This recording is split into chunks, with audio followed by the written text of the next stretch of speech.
7월 28일 화요일 새벽 묵상입니다. 오늘 우리에게 주신 하나님의 말씀은 신명기 14장 3절에서 21절 말씀입니다. 구약성경 284면에 있습니다. 너는 가증한 것은 무엇이든지 먹지 말라.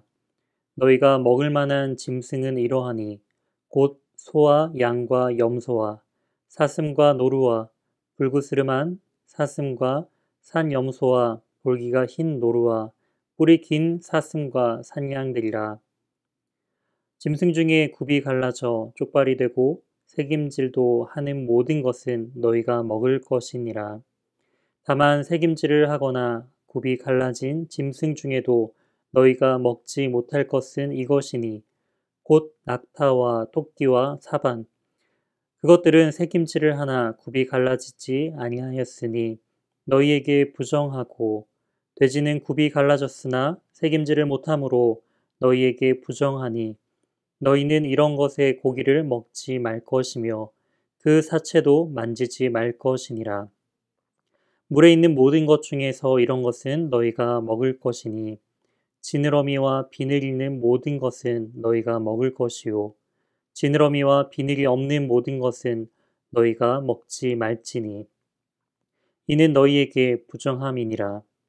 정한 새는 모두 너희가 먹으려니와 이런 것은 먹지 못할지니 곧 독수리와 솔개와 물수리와 매와 새매와 매의 종류와 까마귀 종류와 타조와 타흐마스와 갈매기와 새매 종류와 올빼미와 부엉이와 흰 올빼미와 방아와 올릉과 노자와 학과 황새 종류와 대승과 박쥐며 또 날기도 하고 기어다니기도 하는 것은 너희에게 부정하니 너희는 먹지 말 것이나 정한 새는 모두 너희가 먹을지니라. 너희는 너희의 하나님 여호와의 성민이라.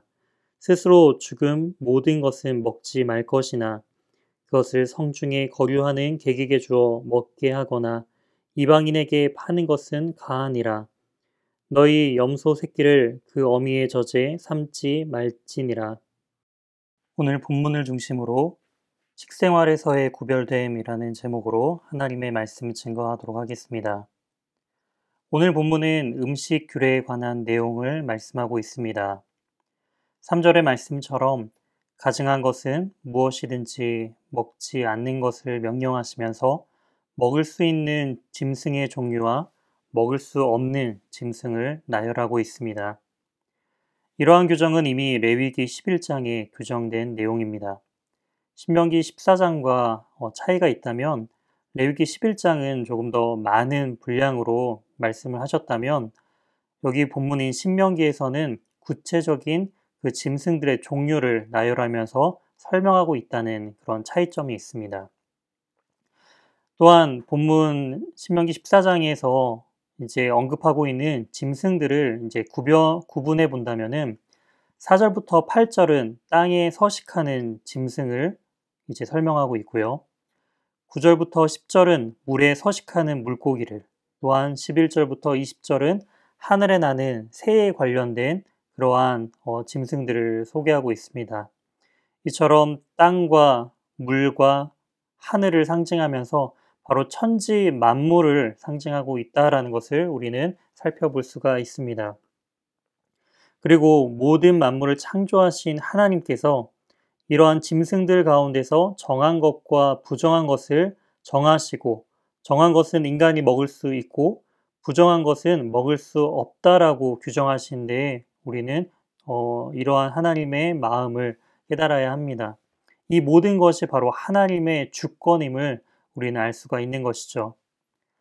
이것을 이스라엘 백성들에게 알려주시면서 그렇기 때문에 이스라엘은 다른 나그네나 그런 이방인들과는 다른 나그네와 이방인들은 이러한 규정에 해당되지 않지만 이스라엘은 독특하게도 이렇게 하나님께서 정한 것과 부정한 것을 온전히 구별하는 삶을 살도록 명령하셨다라는 것입니다.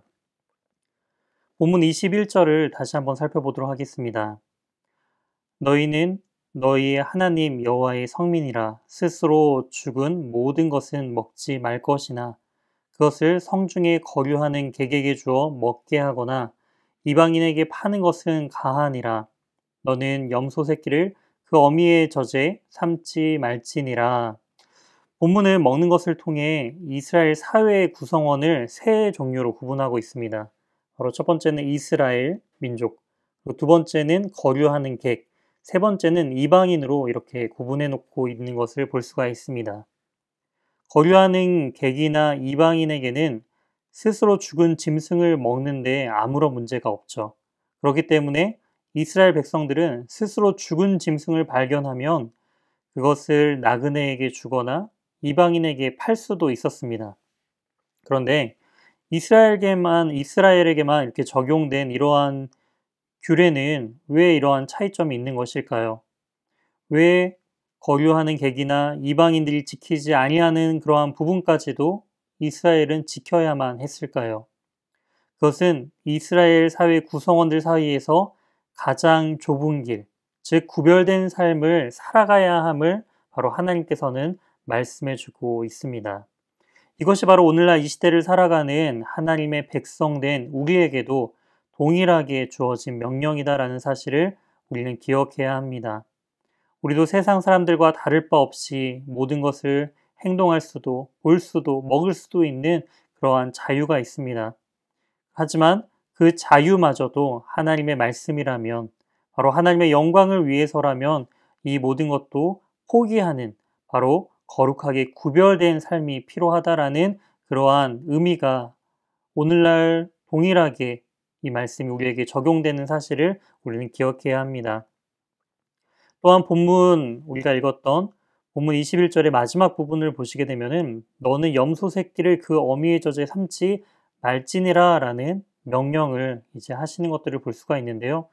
문맥상 어찌 보면 연결이 되지 않는 것처럼 느껴지지만 이 말씀을 통해 우리가 알 수 있는 것은 하나님께서는 창세기 9장에서 최초로 인간에게 육식을 허용하시는 장면을 볼 수가 있습니다. 하지만 여기서도 강조하고 있는 것이 피첸 먹지 말라라고 하시는 그 명령을 우리는 기억해야 합니다.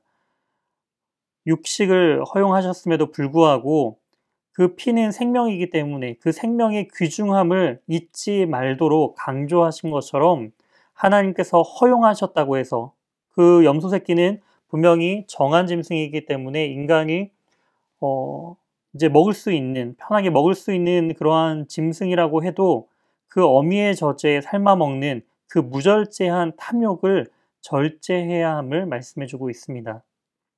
이처럼 사랑하는 귀한 연희교회 성도님들, 오늘 우리의 이 말씀을 기억하면서 그리고 이 말씀을 우리가 묵상하면서 하나님의 그 거룩하심이 우리의 삶 곳곳에서 그 구별됨으로 또한 절제함으로 나타나길 주님의 이름으로 소망합니다.